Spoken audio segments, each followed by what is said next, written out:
I think I have the Gmail full. Good morning, everyone. Welcome to day one of AWE USA. I'm Steph, your friendly neighborhood neuroscience PhD turned design researcher, and I am so pleased to jump in and introduce our Qualcomm keynote. So Qualcomm is our diamond sponsor here at AWE, and the Qualcomm keynote will be on creating the immersive future. I'm pleased to introduce Alex Katouzian, who serves as Group General Manager at Qualcomm. Please welcome Alex.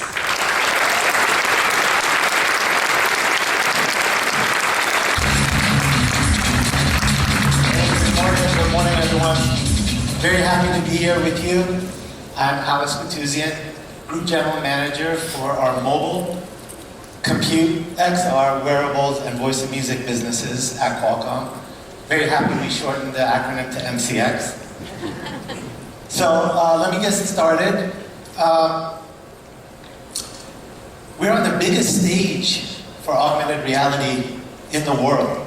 And I wanted to thank Ori and his team for inviting us. Thank you very much.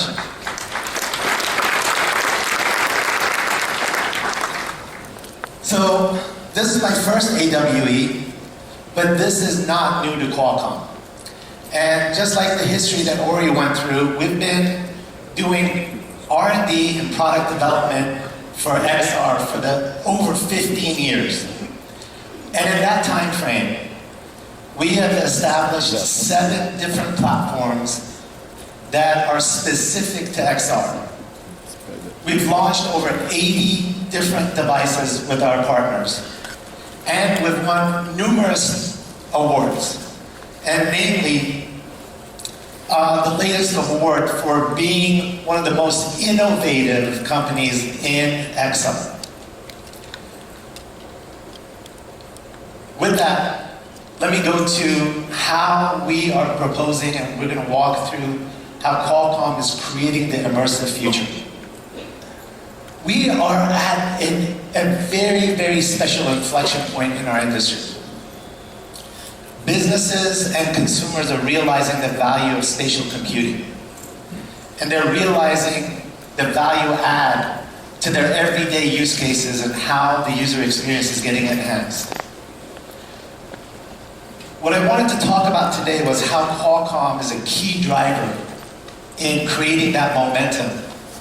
And with our partners in the industry, how are we going about making sure that this market takes off?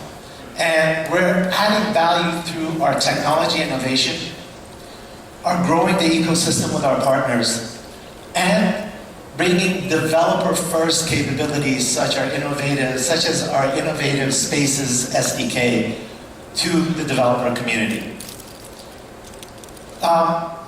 We'll also be joined on stage by some of our exciting partners that are going to introduce their devices, and you can get a hold of them here right at AWE today. Snapdragon System Solutions are at the core of our strategy to bring immersive technologies to the market.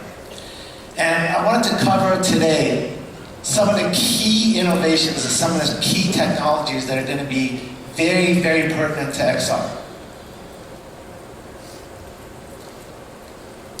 So, we are shipping billions and billions of devices that cover multiple markets across automotive, compute, gaming, handsets, tablets, hearables, wearables, and of course, XR.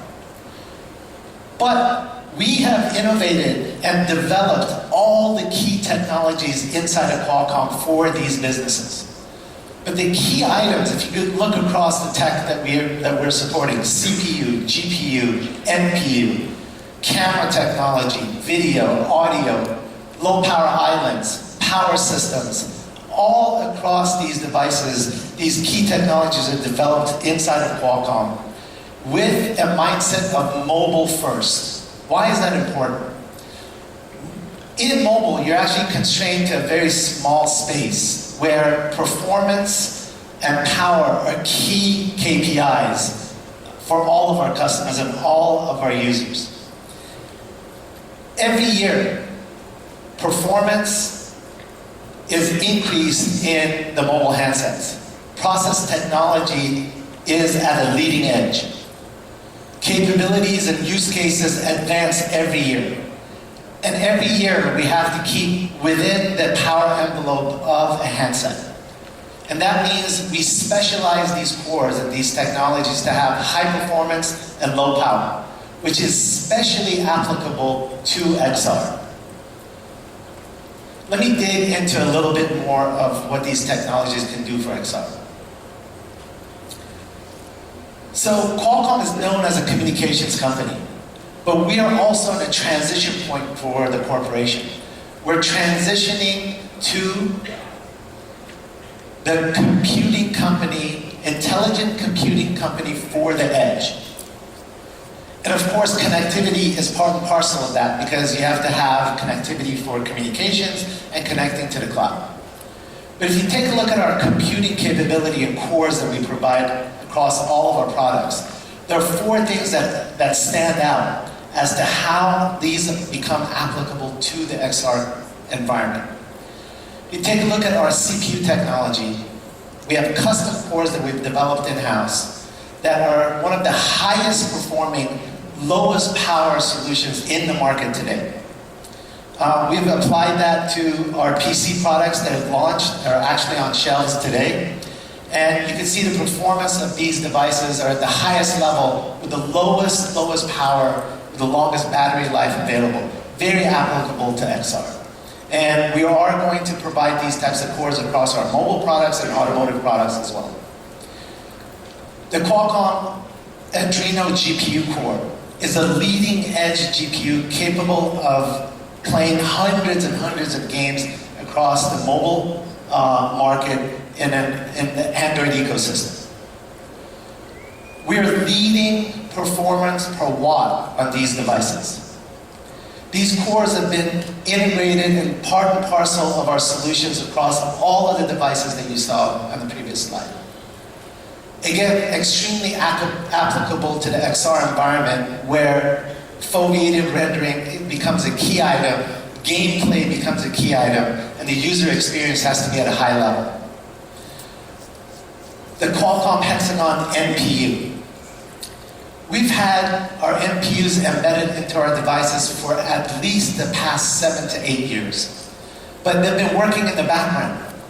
If you recall, when you're actually taking a picture on your phone, whether it's in low light or in sunlight, detecting malware, detecting false networks, your assistant, all have been driven by AI technologies that Qualcomm has brought to market. But again, everything was in the background.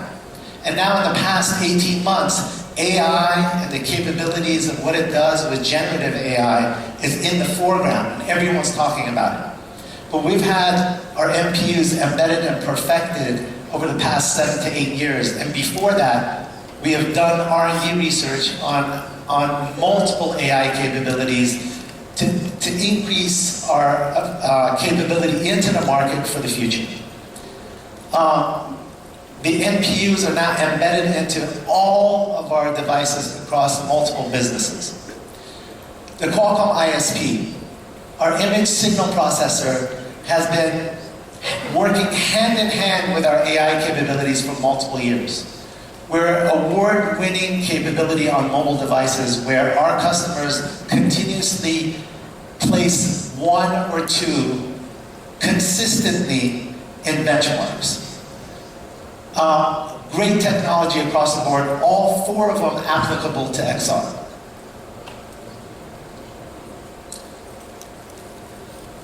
Really, the partnerships that we've established with many of our key internet company partners, as well as our OEMs, is to provide a virtually integrated solution to our customers and then enhance the user experience for their customers. The key point here is, if we don't virtually integrate with them, from the apps, through the OS, through the runtimes, through the middleware, down to the hardware accelerators, the user experience, the performance, and the power dissipation will not reach the KPIs that we want. And so therefore, it is absolutely necessary for us to be tightly coupled with our partners to try to have a vertical integration, and that vertical integration produces the best user experiences available in the market today.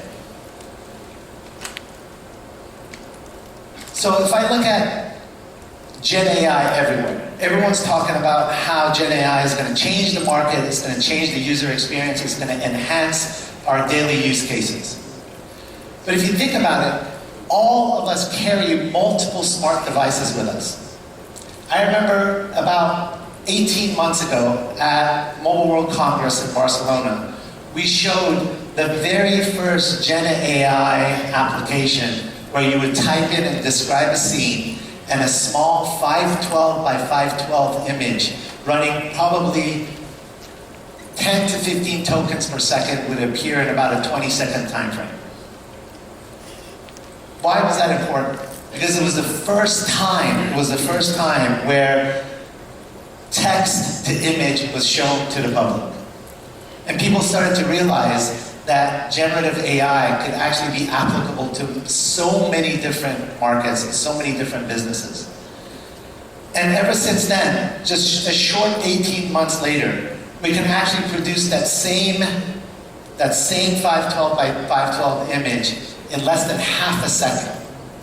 So the processing capabilities that have been embedded into our systems and our solutions are absolutely staggering, and they're actually growing in time. And if you take a look at the models that are being embedded now into devices, we talked about safe AI as you go into the cloud, and what happens when security, immediacy, privacy has to be established. And now we're actually seeing multiple different size models being embedded into devices. And if you look at the examples that we have here, we have approximately 1 billion parameter models embedded into AR glasses. We are going to be producing 1 billion parameter models into smartwatches. And we're currently running anywhere between 13 billion to 30 billion parameter models on the PC, and between 7 to 10 billion parameters on the handset. All of us carry a handset. All of us have either a tablet or a PC with us during the day. All of us, hopefully all of us in the future, will have digital smartwatches. And more importantly, as another companion smart device that you will carry with you, the smart glasses. So why not have devices share AI and processing capability between them? We talk about a hybrid AI situation where on-device AI and the cloud AI can collaborate. Well, devices that are with you can also collaborate. And you can have a hybrid AI situation between a more powerful device that you have with you all the time. Handset is a great example. So if you have your glasses as a companion device to see what you see and to try to assist you on your daily use cases and be productive for you, you can also use the processing power on the handset. And when the time calls for it, you can actually send instructions to the cloud and have a one-trip instruction to the cloud to get back the information that you need. But again, all of us carry these devices with us on a daily basis. You carry it in the home, you go into your car, the car is a smart device that you have with you. You go into your place of business, and you use those devices on a daily basis. Why not allow them to collaborate together? And we also have another technology called Seamless. It's a protocol that is established on very low power Bluetooth that recognizes and becomes contextually aware of another device that's near you. And so, based on the capabilities that we have in AI, based on the fact that we're vertically integrated with our partners, and based on the fact that we can actually connect and make multiple smart devices that you carry with you contextually aware, we can create a really, really great user experience for all of our customers and establish Gen AI as something that they can use on a daily basis. Another way for us to draw developers into our community, besides the Spaces platform, is what we call the AI Hub. The AI Hub was established a few months ago by Qualcomm to bring in multiple developers that are thinking about embedding AI and generative AI capabilities into their applications. What we've done is we have taken multiple open models that are in the market. We have quantized them. We've shrunk them down so they can actually fit on device. We've optimized them to our hardware solutions. We've made 90 plus models available in the AI Hub for all developers to see and work with. You can also bring your own models and embed those models in the apps if you wish. We have over 45 cloud-hosted device types in a device farm. So when a developer comes to the AI Hub and they see the models that they want to use and they embed them in their apps, they have the ability now to go to that device farm and test it out on the exact hardware that they want to deploy into the market. So we have number of phones, number of PC devices, XR kits that are available in the device farm. And so when the developers come on the site, they look for the model, embed it into their apps, test it out, 5 minutes with less than 5 lines of code, and then test it on the actual end device hardware to make sure it's working, and then they can deploy it. And we've had great success with the AI Hub. We have thousands of developers coming through to try to see how they can embed AI into their applications. And then we help them test it on the end units, and then they can deploy right after. So in conclusion, the best way to interact, in our opinion, with Gen AI is XR.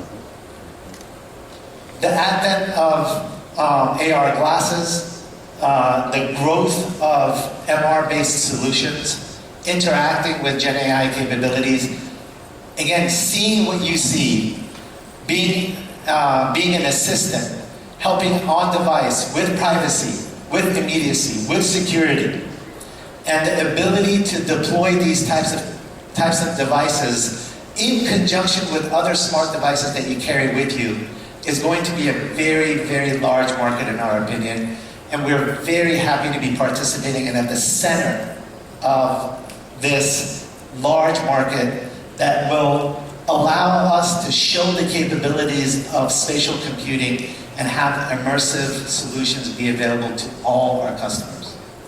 Thank you so much for your time. At this point, I'd like to bring on Saeed Bakadir, who is one of my colleagues running all of our product management for XR at Qualcomm. Saeed, welcome to the stage.